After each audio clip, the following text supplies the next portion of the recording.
संतान प्राप्ति अस्तु। हम जानना चाहते हैं कि हमें यह सौभाग्य कब प्राप्त होगा। भगवान भोले शंकर को प्रसन्न करने के लिए अंजना को 12 वर्षों तक कठिन तपस्या करनी होगी।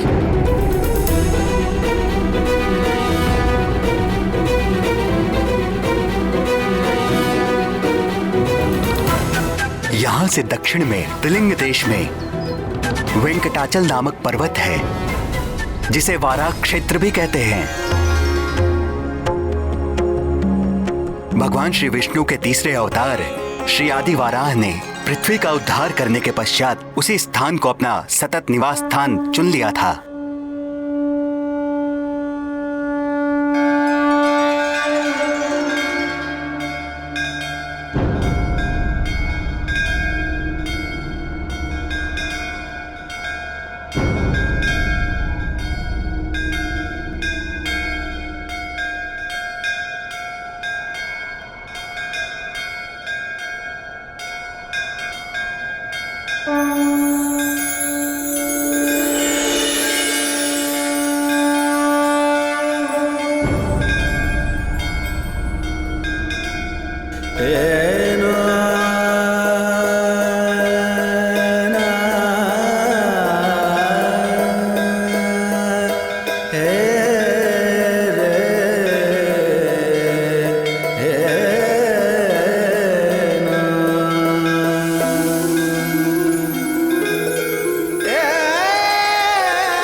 कल्याण वस्तु।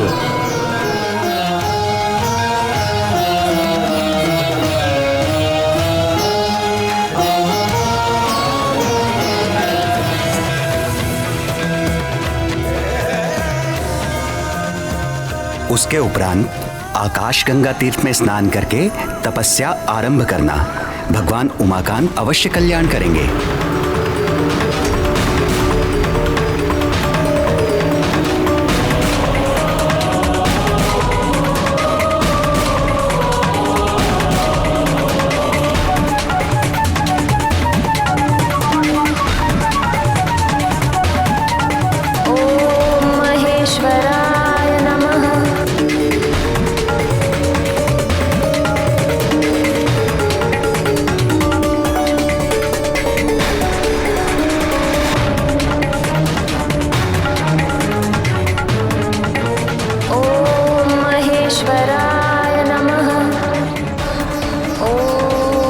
पशुपते नमः।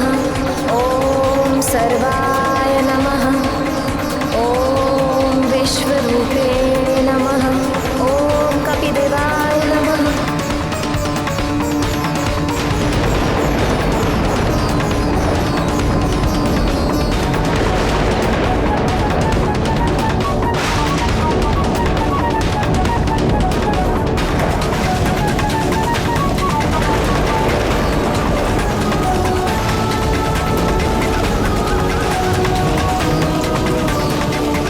ओम नमः शिवाय।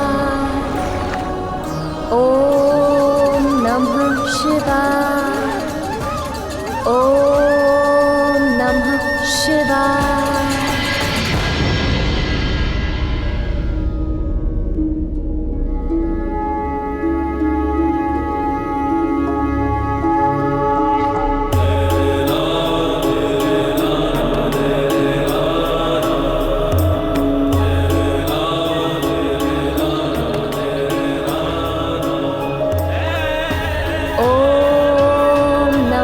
शिवाय। ओम नमः शिवाय। ओम अघोराय नमः। ओम पशुपते नमः। ओम नमः शिवाय। ओम नमः शिवाय।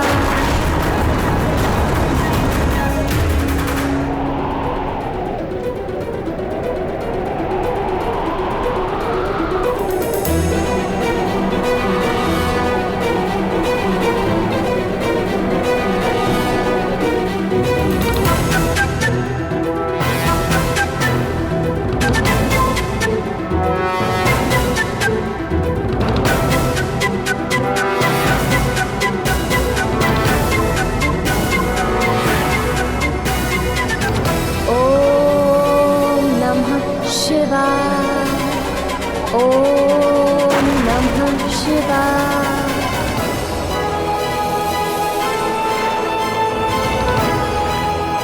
ॐ पशुपते नमः।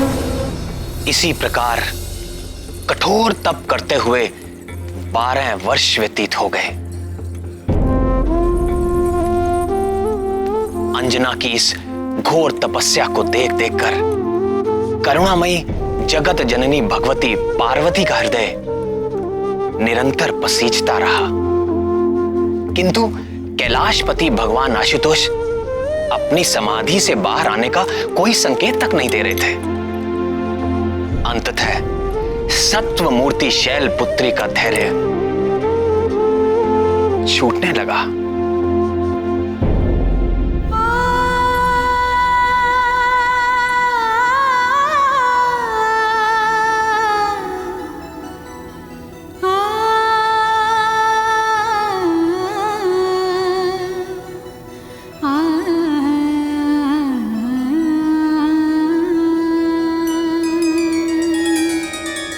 हे शशि शेखर, आंखें खोलिए।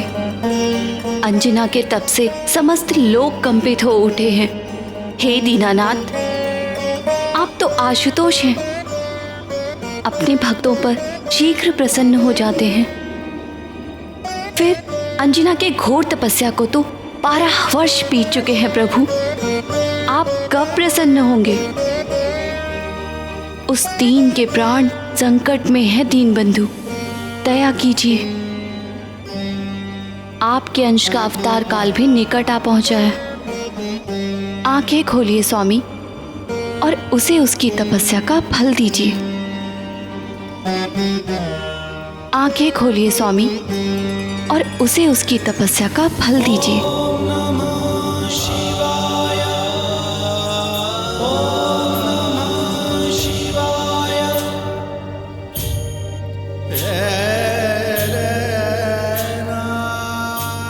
अभी नहीं करुणामयी, अभी एक परीक्षा शेष है।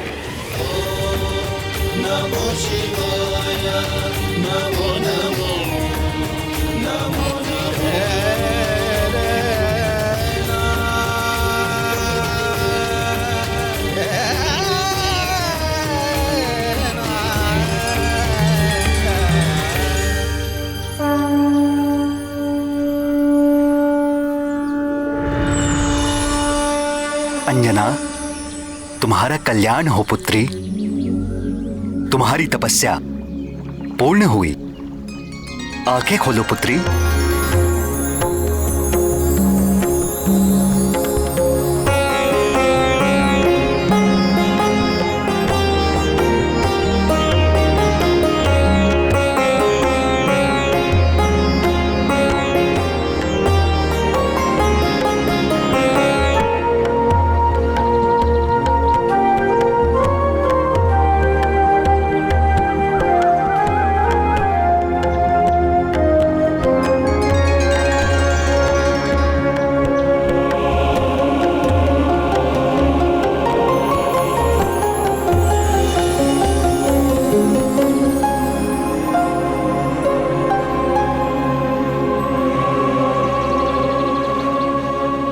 पुत्री, आगामी श्रावण कृष्ण पक्ष की त्रयोदशी को देवाधिदेव महादेव साक्षात तुम्हें दर्शन देंगे और आशीर्वाद प्राप्त होगा। उनके स्वागत का प्रबंध करो पुत्री। और ध्यान रहे पुत्री, भगवान भोले शंकर के सत्कार में कोई त्रुटि ना होने पाए।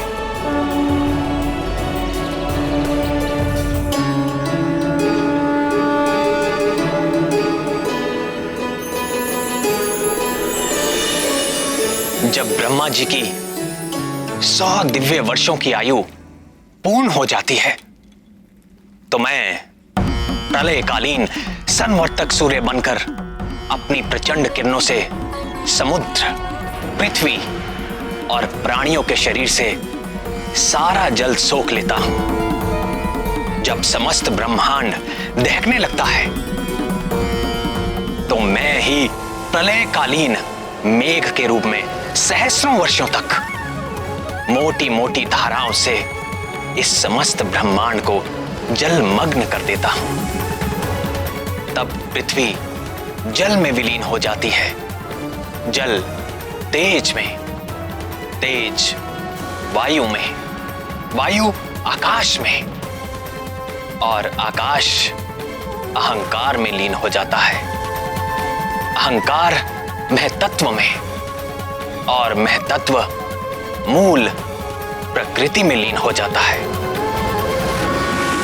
उस अवस्था में जब समस्त जीवों और देवताओं के साथ वेद और ब्रह्मा भी मुझ में समा चुके होते हैं, तो इस सृष्टि का उस प्राकृत प्रलय में लोप हो जाता है।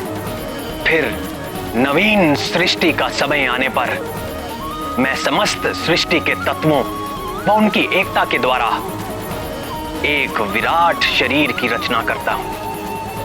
उसी विराट शरीर की नाभि से नवीन ब्रह्मा प्रकट होते हैं।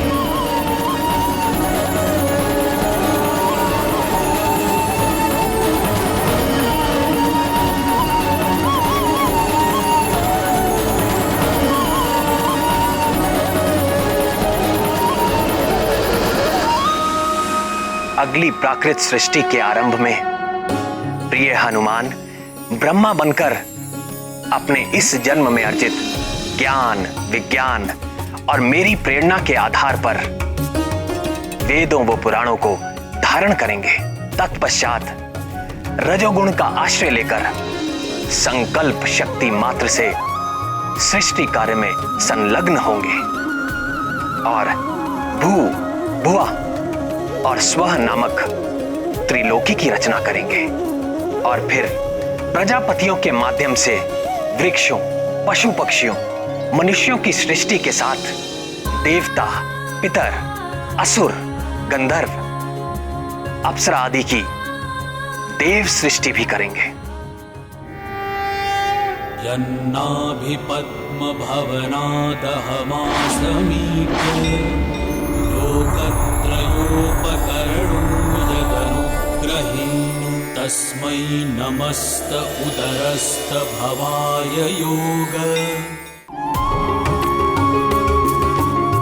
अपने आराध्य श्री राम के गुणगान और उनकी सेवा के अतिरिक्त महाबली हनुमान के हृदय में और कोई अभिलाषा नहीं। उनके लिए सारा संसार सिया राममय है। वो चुटकी बजाकर अपने प्रभु की उबासी दूर भगाएं या ब्रह्मा होकर सृष्टि करें, सब कुछ उनके लिए राम काज ही है। नैव मे दृशमनुस्पृशत्स्त भवाय योग निद्रावसान विकसन्नलिने क्षणाय सोऽयं समस्त जगतां सुहृदेकयात्मा सत्त्वेन यन्मृळयते भगवान् भगेन। हनुमान जी की इतनी महिमा सुनकर मेरे मन में उनकी बाल लीला सुनने का चाव और बढ़ गया है। किंतु प्रभु, उसके पहले उनके जन्म की कथा तो पूरी कीजिए। भगवान भोलेनाथ ने कब और कैसे अंजना को आशीर्वाद देके उसकी मनोकामना पूर्ण की, थोड़ा विस्तार में बताइए ना प्रभु। हाँ श्याम सुंदर, महादेव ने माता पार्वती से कहा था कि वो एक और परीक्षा लेना चाहते हैं। फिर क्या हुआ?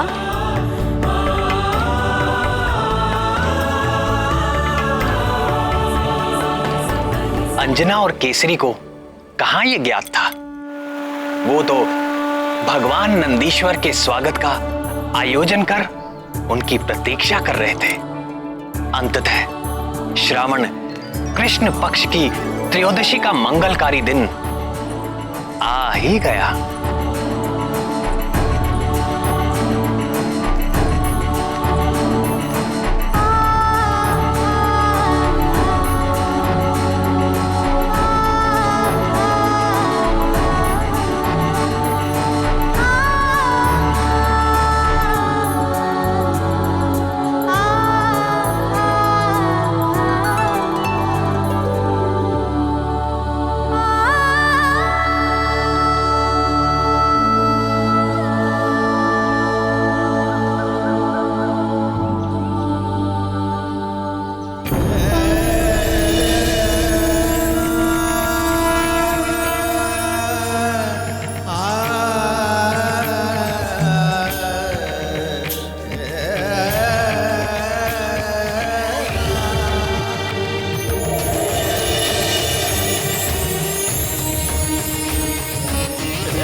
प्रातः से संध्या हो गई, किंतु भोलेनाथ अभी तक नहीं आए।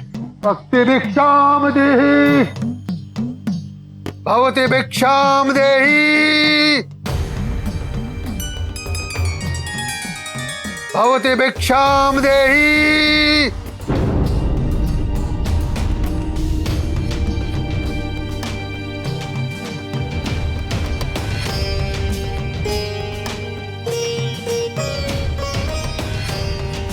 भवति भिक्षाम देहि।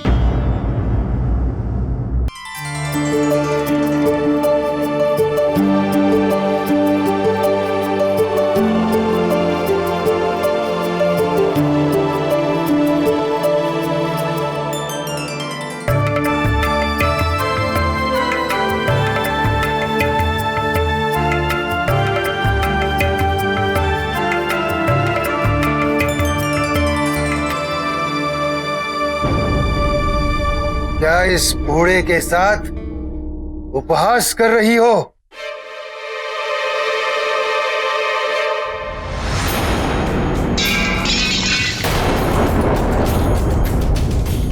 तेरे आधे दांत टूट चुके हैं, आधे दांत सड़ चुके हैं। मुझे रसीले पकवान खिलाओ। रसीले पकवान? ऐसे अनजान बनने का नाटक मत करो।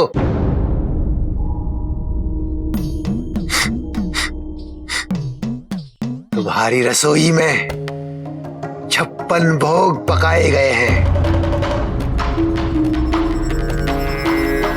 और मैं बड़ी दूर से तुम्हारी उस सुगंध के पीछे यहां तक चला आया हूं। मैं वो भोग लगाए बगैर तुम्हारे द्वार से नहीं जाने वाला हूं।